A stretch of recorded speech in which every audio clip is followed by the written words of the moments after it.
Hey everyone, this is Anish back at you. So, this is week 7 of my 7 app 7 week challenge. And this week we are looking at an application where we are trying to track your loved one with the help of AI to keep them safe. So the use cases assume your kid is coming back from school on the school bus and the tracker for the school bus does not work.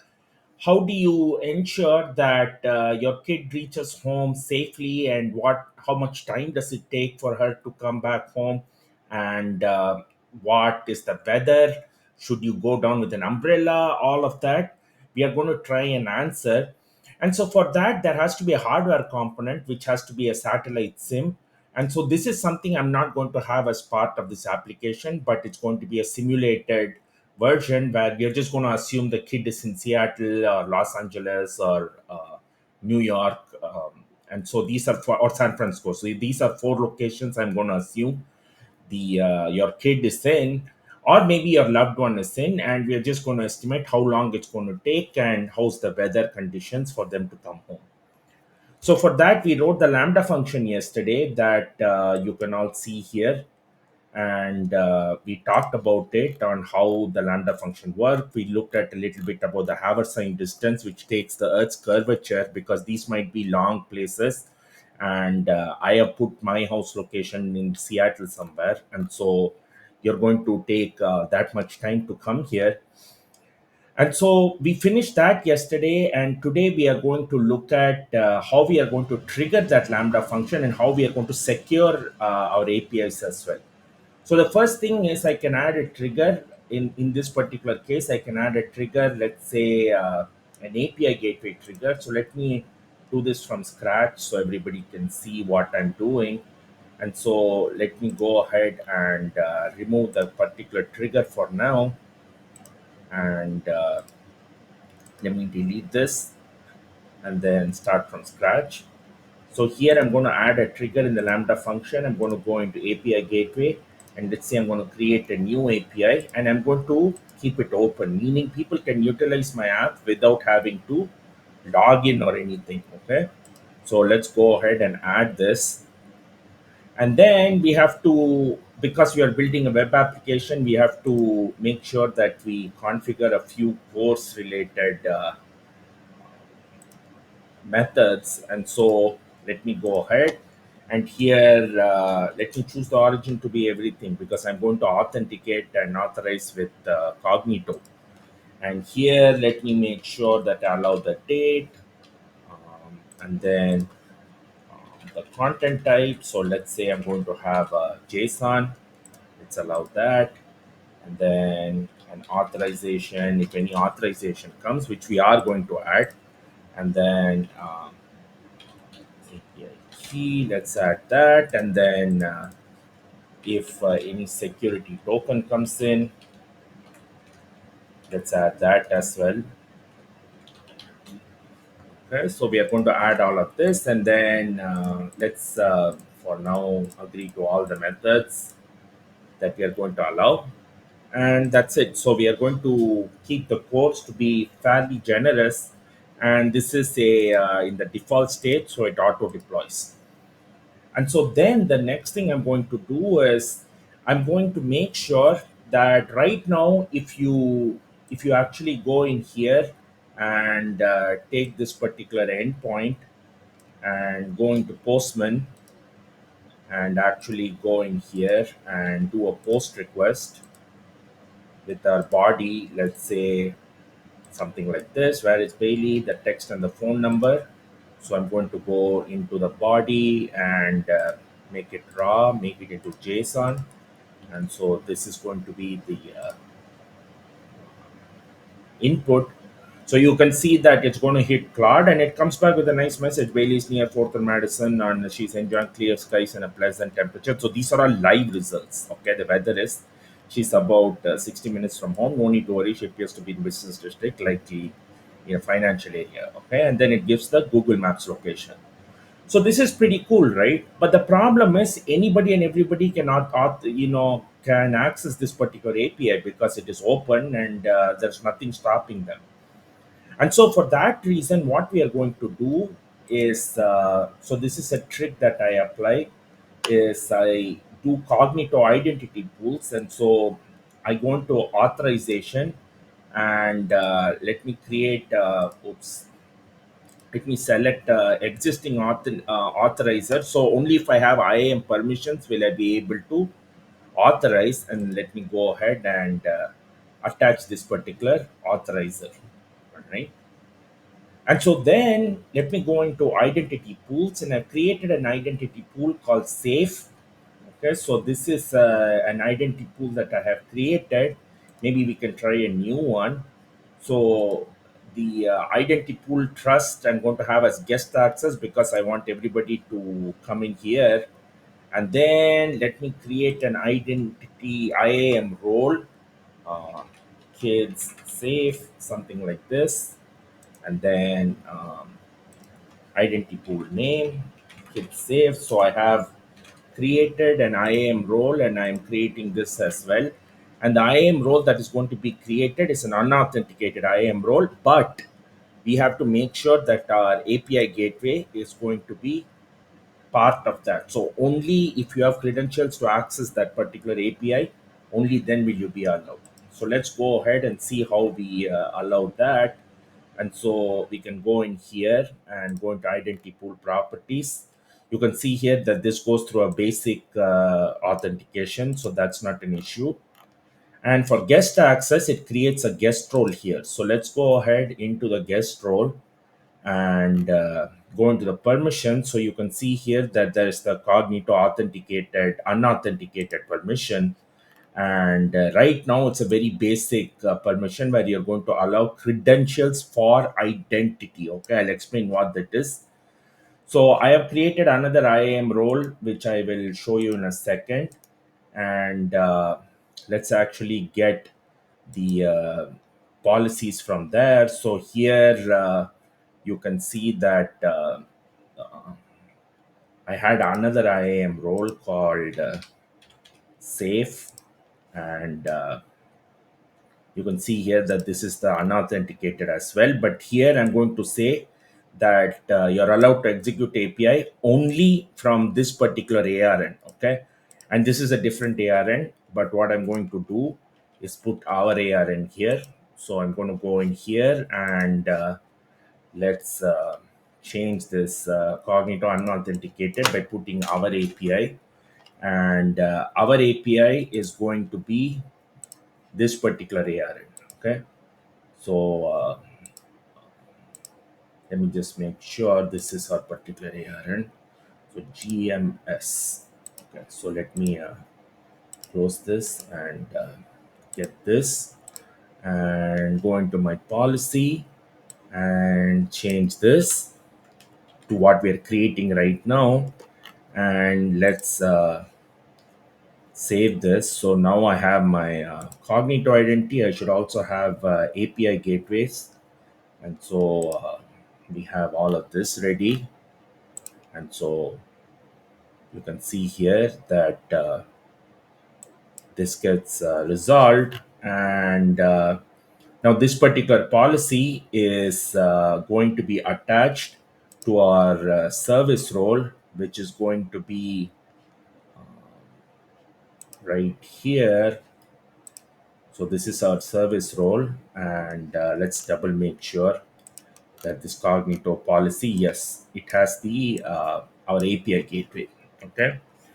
The next thing that I want to do is also make sure that the trust relationships are defined properly, because I just want to make sure that Cognito is going unauthenticated, and this particular thing is automatically going to exist. So this trust relationship, you don't have to change anything, but just observe it that your identity is going to come from this particular identity pool. Okay, and we'll talk about this in a second. And so this is all you need to do with respect to IAM, everyone. And so now IAM have made sure that only people that have been coming through the API are authorized to be able to access our Lambda service. Okay, because at the end of the day, everything goes to Lambda. All right. And the next thing we have also made sure is the identity pool. Only our app is going to know this. So what that means, if it's some other app, they won't know this identity pool, and so they are not able to just utilize our API to connect. Okay. So now, for example, if I try the same API, it comes forbidden. Why? Because here in API gateway, I made sure that the authorization is going to be an IAM authorization. Okay, authentication and authorization. Okay, all right. So this is the main flow. So now let's go ahead and try a couple of things.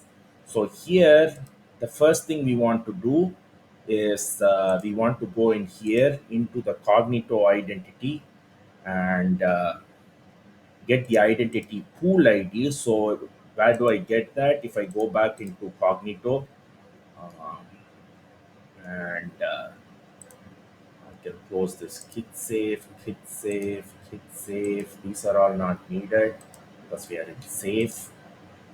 And let me go back into Cognito API gateway. We need Cognito and let us go into our identity pools and just going to kit safe, which we just created, and then here is the identity pool ID. Okay, so what I'm going to do is I'm going to take this identity pool ID and then I'm going to post this. All right, so I'm going to post this, and in addition, what I have to do is I have to make sure that this particular header is going to get our particular ID. That's going to be the first part. Okay, so from the identity pool, there are two layers of security. The first one is to get an identity ID for our client. And so to do that, we are going to post the identity pool ID, which our app will know, and we are going to get the identity ID. Okay, so if I post it, I'm going to get the identity ID. Now, once I have the identity ID, what I'm then going to do is I'm going to post the identity ID, except now we are going to get temporary credentials. Okay, so here in this particular header, now what we are going to do is we are going to post Cognito Identity Service, get credentials for identity. Okay, so let me go in here and post this. So you can see here that now I get temporary credentials. Okay, these are not permanent credentials, these are temporary credentials. And so now what I'm going to do is now I can go into the API gateway that I created, this GM which we just created, and this is the question we are going to ask. And right now you can see it's forbidden. So anybody and everybody just using this API will not be able to access. So what we are going to do is in the authorization, you have AWS signature. We are going to send a SIGB for along with our request. And so here, what I'm going to do is I'm going to take the temporary credential. So I'm going to take the access key ID and I'm going to take the secret access key.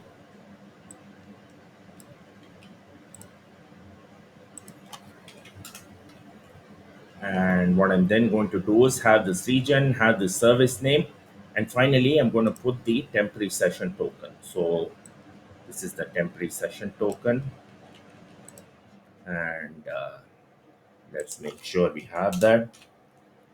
Okay. So now we have an authorizer, and we can see here that we don't need any headers for this because it's just going to take the default content type as application JSON.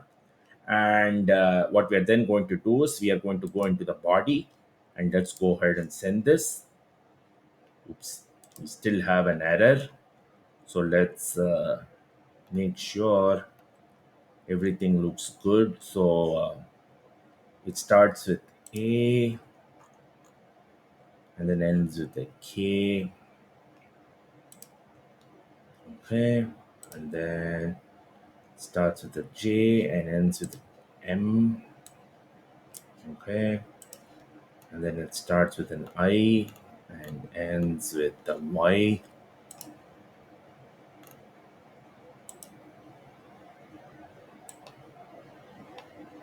ends with a Y. Okay, so all of this looks good, and our body looks good, and then the headers look good.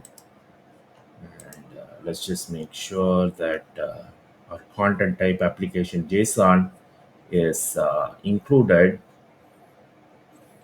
And so we need to debug this a little bit. So here we are still getting forbidden.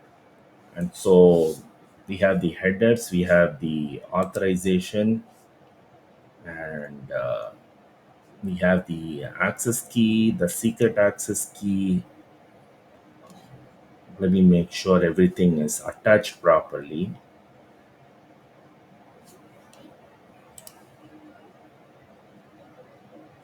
So I'm going to get credentials for identity, and then, ooh, this might be the issue.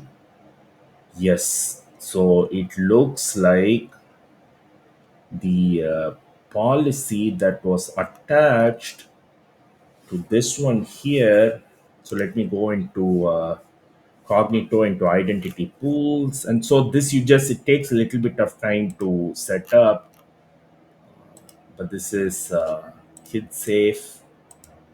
And let's look into this policy. Does look okay to me. Let me just double make sure one thing.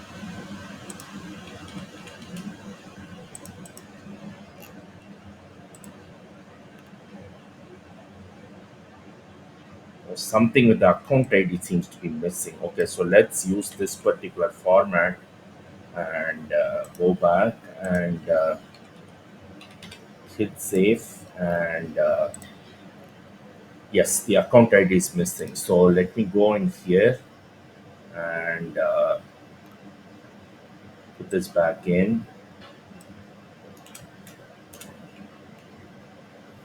Okay. And except for this one, we have to go back and get our API gateway. So our API gateway is going to be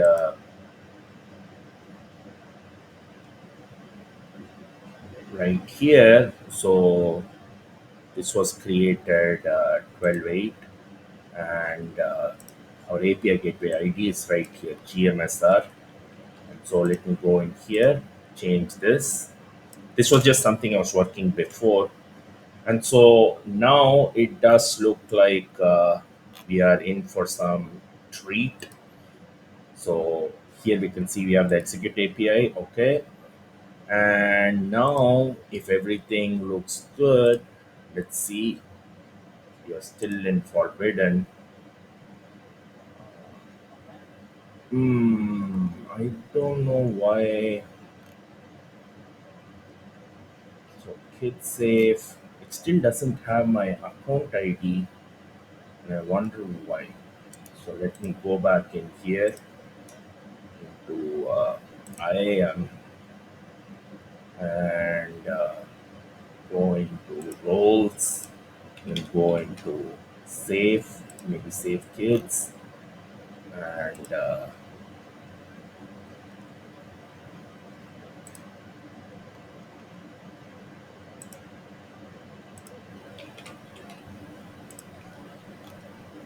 try to make sure that I have the right thing. So slash star slash star slash star, and then we need this up to here, because I think we didn't put the account ID. So sorry everyone, I'm just trying to debug the fact that there is something going on with the roles in our problem. So as always, you are seeing live debugging going on here, and so here kid safe, and this looks okay to me. GMSR, HCF, US is 2, 4733. Okay, and then the trust relationship, US is 2.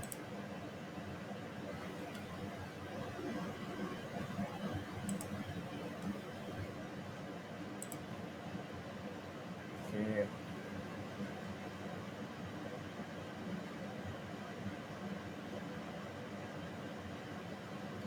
right.